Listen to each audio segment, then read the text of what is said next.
Au Bénin, les normes sociales et culturelles sont à l'origine d'une répartition inégale du pouvoir, des richesses et des ressources entre les hommes et les femmes. Celles-ci sont quasiment absentes dans les instances décisionnelles du pays.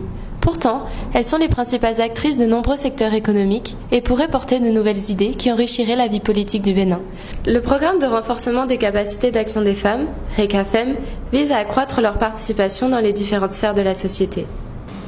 Sur l'initiative de la coopération suisse au Bénin, le programme de renforcement des capacités d'action des femmes est mis en œuvre depuis 2003 et se trouve dans sa 4e et dernière phase.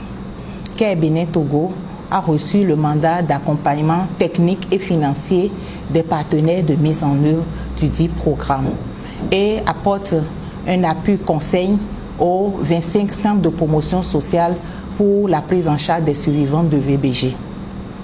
Le projet vise essentiellement à réduire les inégalités entre hommes et femmes dans les domaines politiques, sociaux, économiques, culturels et juridiques. 3 projets concourent à l'atteinte de cet objectif. Nous pouvons citer le projet d'éveil et de renforcement du leadership féminin piloté par le consortium Bani dans le nord et le centre du Bénin. Nous avons le projet de contribution à l'amélioration du taux des femmes aux postes électifs et nominatifs mis en œuvre par le consortium Wanep-Rifonga dans le sud et le projet d'appui à l'autonomisation de la femme piloté par le cabinet YOD à Savé et à Kalalé. Nous sommes très heureux de constater que, après 30 mois d'exécution, le programme a déjà pu impacter directement 294 jeunes femmes qui ont vu leur leadership renforcé. Le pouvoir économique de 510 femmes de groupement s'est accru et plus de 4000 personnes ont été déjà indirectement impactées par le programme. Beaucoup d'autres succès sont enregistrés sur le terrain. Nous sommes allés à la rencontre des différentes parties prenantes du programme RECAFEM 4, d'abord avec le consortium Bani, qui encadre les bénéficiaires issus du centre et du nord du Bénin. Comme activité menée jusque-là, nous avons en premier le recrutement d'une cohorte de jeunes femmes. Elles sont 139 au total réparties sur les 5 départements d'intervention du consortium Bani. Après le recrutement, nous avons organisé à leur endroit des sessions de formation. Nous en avons organisé 3 au total. Un premier atelier de formation sur le genre, le leadership féminin, le militantisme politique. Un deuxième atelier sur la gouvernance locale, la décentralisation. Et un 3e atelier sur l'art oratoire, les techniques de communication, de négociation. Et à côté de ce processus de renforcement de capacité, nous avons mis en place également un processus de coaching. Chaque bénéficiaire travaille avec plusieurs coachs qui les aident à définir et à mettre en œuvre un plan de développement personnel pour s'épanouir dans leur vie familiale comme professionnelle. Ces formations aussi m'ont permis de savoir que la politique n'est pas seulement l'apanage des hommes. La femme aussi peut faire la politique. Donc la femme ne doit pas normalement rester à la marge et laisser les hommes faire. Donc désormais, ça a développé en moi l'envie d'être leader et d'aller toujours de l'avant. Coachs et bénéficiaires se réunissent au minimum toutes les 2 semaines pour évaluer leur progression dans l'atteinte de leurs objectifs. J'ai vu qu'elles ont quand même évolué beaucoup dans plusieurs domaines. Dans la prise de parole, elles ne sont plus vraiment, elles sont déterminées, elles sont posées, elles n'ont plus peur, elles n'ont pas honte, donc elles sont posées. On sent que c'est des femmes leaders. Et aussi, ça a permis leur visibilité. Donc avec les projets personnels, vraiment les femmes, ces bénéficiaires-là, on leur fait désormais très confiance. Ce ne sont plus des tierces personnes, c'est des femmes respectées parce qu'elles ont amené quelque chose dans leur localité. Avec le projet PERF aussi, compte tenu du niveau actuel des bénéficiaires, je peux le dire sans me tromper que vraiment on a une pépinière de femmes leaders et que la relève est assurée et aussi une relève de très bonne qualité. Je souhaite d'ici 10 ans être maire de la commune de Kalalé, ou soit député, ou soit même ministre de mon pays. Cela, je vais œuvrer dans ce sens-là. Je lutterai pour que je parvienne à ce rêve que je nourris depuis beaucoup d'années en arrière. Je nourris de devenir une grande femme politicienne dans ce pays-là. Je soutiens le programme PEC dans le cadre, parce que ça éveille davantage les causes. Je crois à cela et ça sera un grand bonheur pour toute la famille. Dans le sud, c'est le consortium Rifonga-Wanep qui encadre les bénéficiaires du programme. Nous les avons rencontrés à Pobet. Ce projet a permis de renforcer réellement la capacité, la confiance en soi. Au niveau de la plupart des 155, elles ont vraiment fait un bond en ce qui concerne la confiance en soi. Et aujourd'hui, quelle que soit la foule, elles peuvent vraiment exprimer ce qu'elles ont à dire. Nous avons également en termes d'impact dans la visibilité, parce que la plupart n'étaient pas connues de leur communauté. Aujourd'hui, quand elles sortent, on les appelle d'un peu partout. On les appelle d'un peu partout à travers, parce qu'on dit c'est la tata qui a fait ceci, c'est la tata qui a fait cela, et elle vient dire. L'autre impact, peut-être pas, le projet a travaillé avec les époux, parce que dans notre contexte, les époux peuvent être un obstacle à l'engagement politique des femmes. Et nous les avons associés tout le temps. Aujourd'hui, ça se passe très bien parce qu'on leur a donné une formation sur la gestion pacifique des conflits, ce qui leur permet d'anticiper sur les petites querelles, les petites mésententes qui viennent. Elles ont appris vraiment à anticiper, à bien gérer ça, et c'est une bonne homogénéité à l'intérieur, ce qui leur permet, les époux sont leur premier soutien, leur premier coach. Et ça marche très bien. Les bénéficiaires participent à de nombreuses réunions publiques, des mobilisations, des émissions télévisées et radiophoniques pour accroître leur visibilité. Depuis la formation, nous avons suivi beaucoup de développement sur des thèmes, et tous ces thèmes-là m'ont permis personnellement de pouvoir savoir parler en public, de vaincre ma timidité, de pouvoir me prononcer sur tout sujet concernant l'actualité.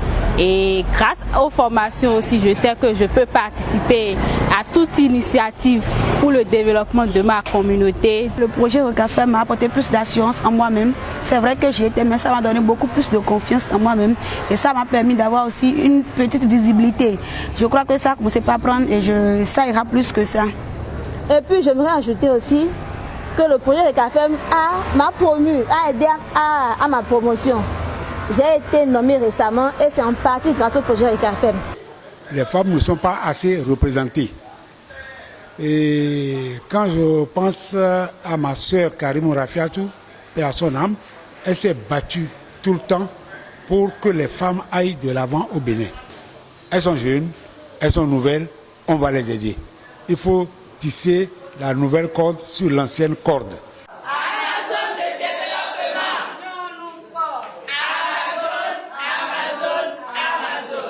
En plus de renforcer le leadership politique des femmes, RECAFEM 4 œuvre également à leur autonomisation et développement personnel. À Savé et Kalalé, Yod supervise ce second volet du projet. Yod travaille sur la thématique de l'autonomisation des femmes.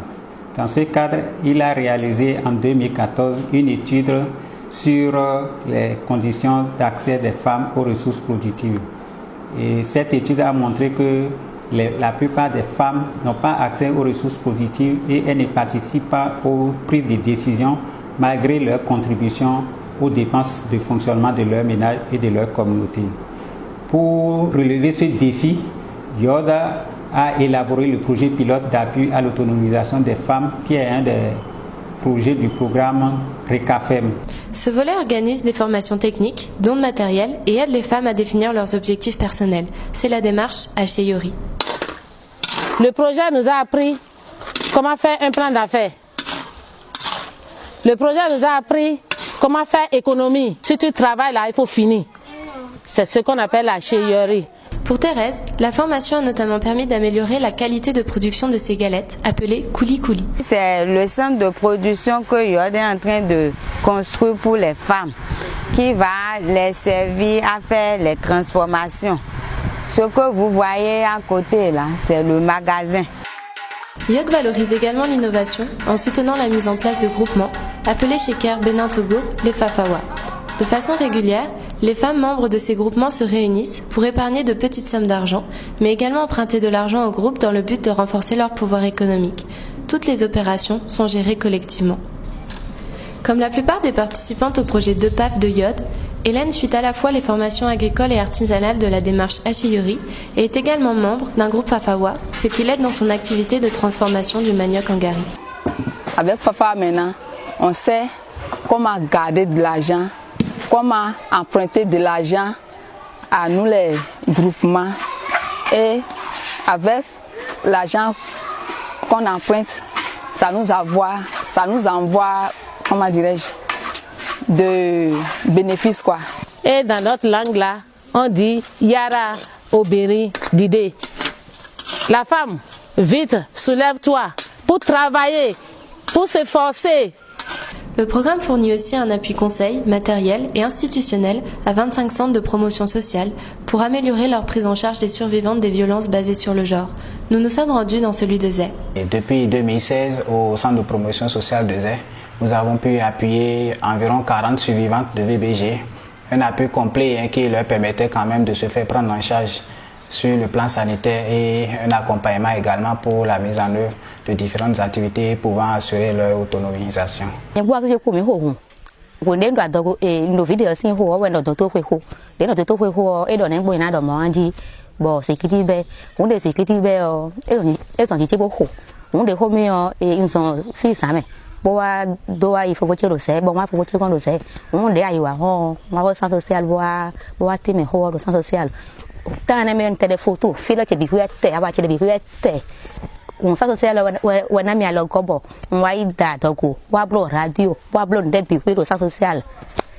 Les appuis du CPS lui ont permis de reconstruire sa vie.